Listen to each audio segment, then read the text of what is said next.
All right, so welcome again to Career Chat Live. This is a series that's created for African women in STEM, and this is where we answer your questions. We give you straight talk and real strategies to help you in your career. So I'm Adesile Douglas, the founder of African Women in STEM, and we are on a mission to empower African women in STEM, to take ownership of their careers, maximize their potential, and pay it forward. So every week on Career Chat Live, I'll either bring a guest mentor or I'll go solo, but we're here, or I'll be here to answer your questions, to share my journey and have the guests share their journey as well so they can get great insights that will support you in your career journey. So again, if you want to follow us on LinkedIn, Instagram, or YouTube, because we're always going to stream live on all those channels, and you can always go back there to watch the previous episodes that you may have missed. So my guest today is Chioma Onokogo. She's an amazing woman. I've known her for a couple of years now. A couple of years. So I'm going to have her introduce herself, and then we'll jump right into the questions. Okay, so hi everyone to those watching. My name is Chidima, and I am a pharmacist by trade. And I met Adeze about 8 years ago or 7 years ago through a Facebook group, and got introduced to her foundation, African Women in STEM. And yeah, so it's been a pleasure to watch you grow, and I'm happy to be here. I am a child of God, wife, and a mother to 4 amazing children. Oh my goodness. I remember when I met you, I didn't think you had 4 yet, but it's been such a long time. I didn't realize that. And I'm sorry, I want to say Chidema and I said Chema. Oh my God. I apologize for that. It's Monday. Probably I'll use that as my excuse. So Chidema is going to help us answer a couple of questions. So I get this question a lot, and I got it again last week, and I figured I have to bring this here. So people always tell me that they don't have mentors, and they're always like that they also don't know how to find mentors that will support either their career or something that they're trying to do.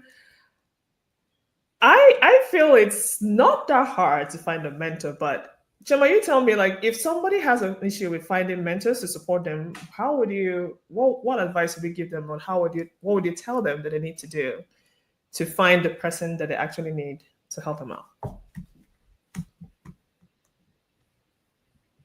Yeah, so that's a good question. And I think it's very easy to feel that it's not hard to do, but there are people out there that, struggle to maybe find mentors because they think it's something it's not. And what I like to start with is what the definition of a mentor is, because I think it's important to know what a mentor is before you delve into finding one. And basically, when I looked at the definition of a mentor, it's an experienced and trusted advisor, someone that supports, advises, and guides you, taking the time to understand your goals and challenges, and also using their own experience to help you grow. So in most cases, that person is someone with more experience in your areas of interest, whether it's academically, professionally, or personally. And I think over time, I've learned that finding mentors isn't just about asking someone successful to guide you. It's really about building genuine relationships with people whose values and experiences align with where you want to grow. So for me, it began by observing people I admired and reaching out with curiosity.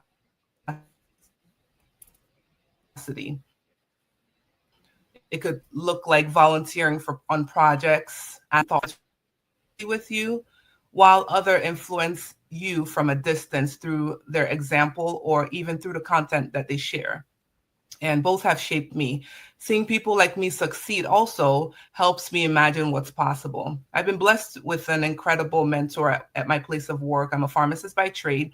And coming in to where I currently work, I work for a federal institution. And coming into kind of the federal institution, this was my first time in that kind of environment. And I was blessed to have an incredible mentor who I worked very closely with. And she's guided me professionally and personally as a working mom. And when I started working, did not have children, and through my career in my current place of work, she's also helped guide me personally as I became a mom and a working mom at that.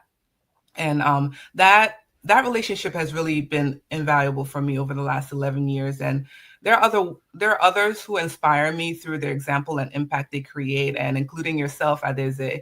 The work that you do through African Women in STEM is truly inspirational, and it really makes a difference, I feel, in the lives of young women, especially African women in STEM, which is the population that you're targeting. I also admire a couple other people that I do know personally. Dr. Otito Iwuchukwu is one of them. She's the author of Belonging Paradox, and also Dr. Toyin Fadebi. They're both pharmacists, and Dr. Toyin Fadebi she's a co-host of the Seed podcast, and she's also an author of The Worthy. I think it's a devotional for women. And both of these women, and yourself as well, you guys really, or you ladies really embody excellence and purpose and service. And I really love that. And just, you might not feel like you're mentors to me, but just seeing your body of work and the content that you create online, has been really inspirational. I've come to believe that when you approach mentorship with curiosity, humility, and the willingness to learn, mentors are often open to connecting with you. And sometimes they even find you. So sometimes you're not looking. For myself, I wasn't looking for a mentor. I didn't even know I needed a mentor, but a mentor found me, and I've been happy to have her by my side. Yeah, I love, love, love what you say, because I always tell people, we hear that nobody is coming to save you, and that's true. But a lot of people are willing to help you. And to your point, you have to make yourself available for people to help you. So if you want a mentor, but you're not doing things, for example, you were doing something and someone saw that and decided, so you could approach it in two ways. You can actually go looking for the person, or you can just be doing what it is that you want to do. And then people will notice that and be like, oh my goodness, this person is trying. And, I'm going to step in and help them do it better. So I hope I answered the question. Yeah. I don't usually say the names of the people that ask the question, but I hope this has really helped you. Chidima has dropped a lot of gems. So hopefully you can take that and apply it in your career. So usually I'm going to ask a bonus question because you're here. Okay. So I was going through Reddit, and I don't know, I saw this thing about, what's the difference between a clinical pharmacist and a clinical pharmacy specialist? I was like, wait, they're two different things? I have no idea. I know you're one of them. And another thing, thing I do with African Women in STEM is that I try to expose people to careers that are out there, because I have absolutely no idea what you do. I would like to learn, and I know a lot of people are curious. So can you help us out, please? Yeah, absolutely. And, that's one of the questions that I often get asked is, so you're a pharmacist, which pharmacy do you work at? And even my closest friends and family, they've always assumed that I worked in a retail pharmacy. You might know Rite Aid, CVS are the big names. And, during the pandemic, when I started working remotely, they were even more confused, and they were like, how can you work, from home? They couldn't imagine how I could be serving patients without physically being in a pharmacy. And I'd explain that my role was a bit different. So I practice, like you said, I'm a clinical pharmacy specialist, and I practice primarily as a clinician managing chronic diseases in a clinic setting. So when the pandemic hit, my clinic transitioned to a virtual care model. So I continued managing patients through telehealth, as you may know it. That experience really showed me how flexible and far-reaching pharmacy practice can be. And the funny part is, when I first set out to become a pharmacist, I never would have imagined I would be doing this. I had the same assumptions that most people do. As a high school student and early college student, I worked at Rite Aid Pharmacy as a pharmacy technician. And I thought my future was in community pharmacy, and that was almost 20 years ago. yeah. But during pharmacy school, my eyes really were open to the incredible variety of paths within the profession. And I just fell in love with the outpatient setting. So imagine someone with uncontrolled diabetes, uncontrolled hypertension. They see their doctor might prescribe a medication for them, and then they get sent to me as a pharmacist. There are many of us that practice this way, and we operate under something called a collaborative practice agreement. So we don't diagnose, but once the patient is diagnosed by their primary care provider or their doctor, they would get sent to us as the drug specialists, right? We know a lot about drugs, and we've been specially trained to be able to monitor these patients. We can, start, stop, and adjust medications in order to help these patients reach their goal, whatever it may be, whether it's, like I said, diabetes, hypertension, and a whole bunch of other common disease states. So yeah, I fell in love with just ambulatory care as a student in my last year of pharmacy school, where we did rotations, going to different sites and different experiences, and that really spoke most to me, and that's really what I wanted to do. So being able to really work directly with patients and providers to manage complex conditions has been really great and really rewarding for me. And now, almost 15 years in clinical pharmacy, I'm exploring actually another exciting direction in clinical research. And there I'm able to, where I can basically build on that patient-centered foundation while contributing to the development of new therapies.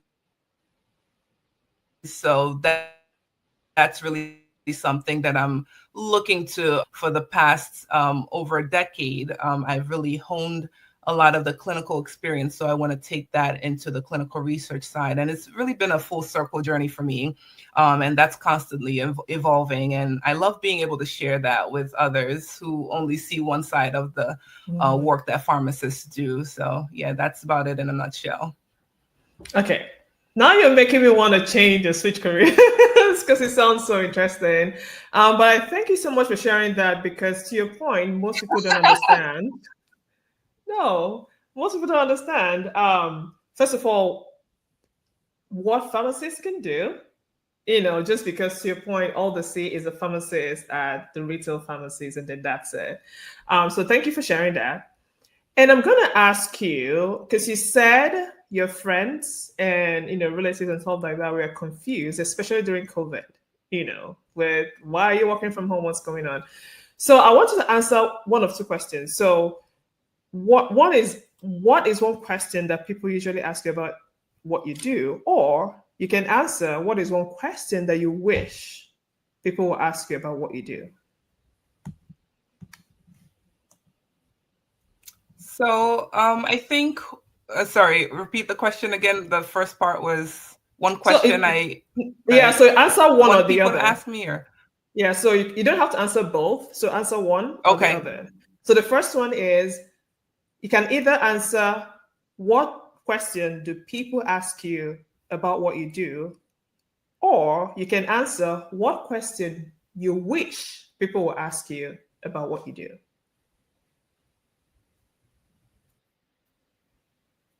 Okay, yeah. So one question that, when like I said, a lot of people get confused when when I was working remotely and they're wondering, how are you able to dispense medications from your home? And I, start talking to them. So I love to share that, in the clinic. So just like I said, if you go to your doctor and a patient could be diagnosed or have a chronic condition that falls under my collaborative practice agreement, and they can get sent to me.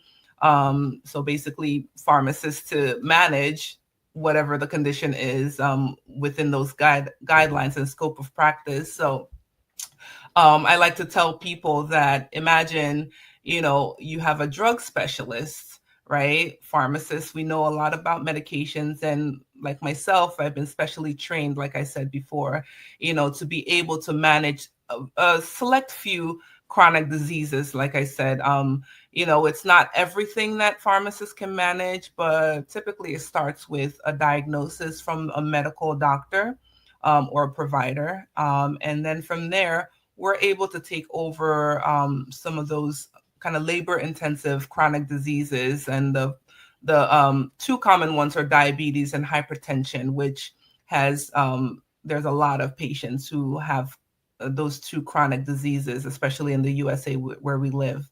Mm-hmm. So when they come to me, I'm assessing them, looking at their medication, their whole medication regimen, going over that with them. If they're someone who has uncontrolled blood pressure, I'm looking at their blood pressure readings, and based on that, I'm making an assessment. Also looking at their labs, right? I'm making sure that whatever they're taking isn't, affecting their kidneys, liver, whatever it may be, and whatever I'm going to be adjusting or adding or taking away is really benefiting them. And, we keep up to date with guidelines and things like that to make sure that we're making the best possible patient care decision in order to help manage their conditions. And as a pharmacist, I'm able to see the patient even on a monthly basis, more frequently, in order to get them to their goal faster. And when I was a resident, we looked at the collaboration between a pharmacist and physicians, and we found that having a pharmacist on the team really helps these patients meet their goals faster.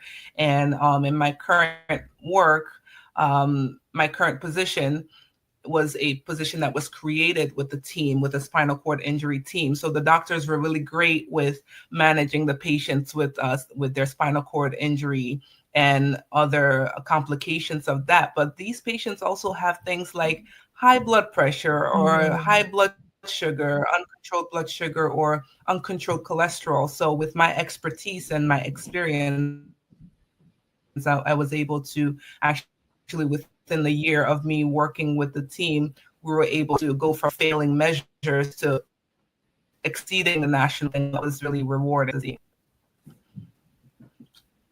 That is so awesome. Thank you for sharing that. And I don't think people appreciate like the work you just described a lot, because it's always like it's either the doctor or the pharmacist. But I can see where it's valuable for you all to work together as a team, because now, to your point, if I am a neurosurgeon or I'm an OBGYN, I have my specialty, I have my focus, but then the patient has other things going on. I mean, I know there's a team, but most times the doctors are not in the same facility and all that kind of stuff. So it will help to have someone like you, come in and just make things easier and better. So congratulations and kudos to you for the work that you've done so far. Thank you. So I'm gonna ask you the last question, because I have to. Okay, we're living in the time of AI, and it's, for better or worse, going to take over our lives. By that I mean the way we do things, um, for better or worse. So I want to ask, how do you use AI? And it could be your personal life or at work. So how do you use AI to make your work easier, or to just make life easier for yourself?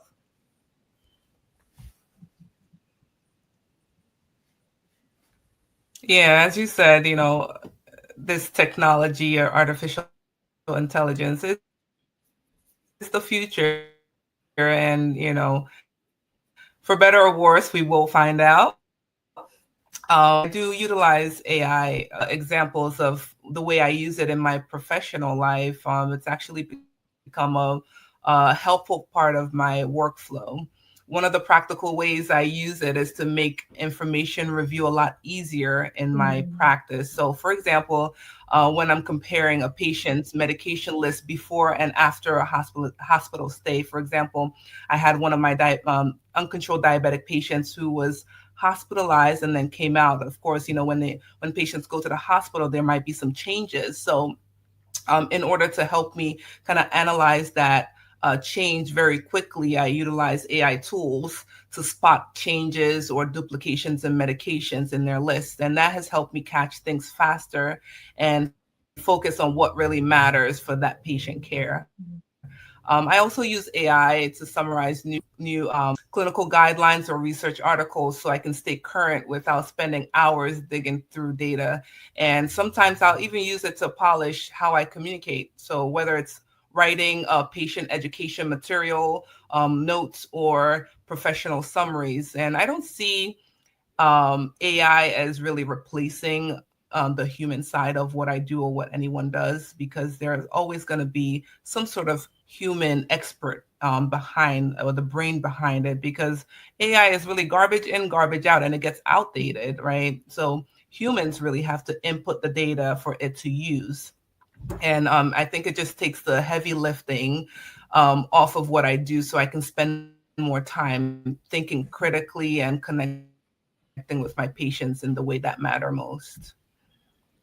Yeah, thank you so much for sharing that and giving us three different ways I use AI, which is an eye opener because I don't know that a lot of people are already implementing it at work the way they're supposed to, but hopefully you learn something from this, from what Chidima is doing, and you can take that away. So Chidima, I want to say thank you. Thank you very much for being here today and helping us answer these questions and giving us further insight into your career. And thank you so much for saying yes. um, Yeah, absolutely. all right. So we're going to come back again next week with another question. So if you have any questions, feel free to put them in the comments on YouTube, LinkedIn, or Yeah, thank you Instagram. so much for having me. This has been great, and I hope the listeners. No, go ahead.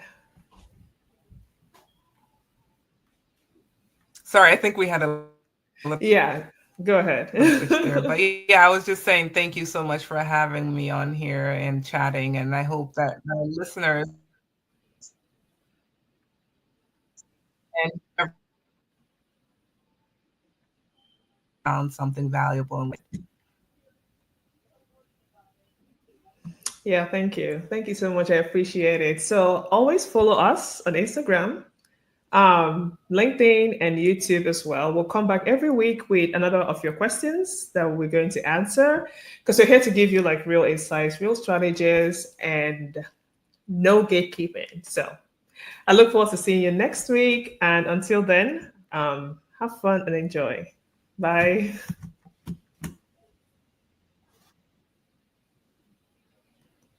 Bye.